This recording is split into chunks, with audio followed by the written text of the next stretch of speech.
حضرت انس بن مالک کہتے ہیں کہ نبی کریم کھڑے تھے، ایک شخص مسجد نبوی شریف میں آیا، بچہ نہیں، ایک آدمی سیاںا بندہ سمجھدار آدمی، اس نے آ کے مسجد میں پیشاب کرنا شروع کر دیا۔ فرماتے ہیں لوگوں نے اسے ڈانٹا اور ڈانٹنے کے لیے دوڑے، میرے محبوب علیہ السلام کھڑے تھے۔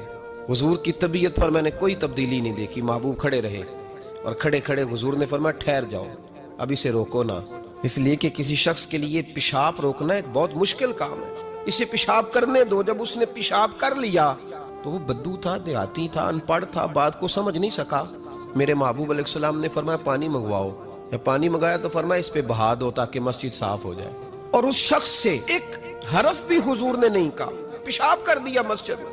اور یہاں اگر خدا نہ خواستہ کبھی کو بوڑھا آدمی مسجد میں بھول جائے، نوجوان اس پر پھبتیاں کستے ہیں، اس کا مذاق اڑاتے ہیں، کوئی بھول جائے تو میرے محبوب نے ایک حرف نہیں کہا۔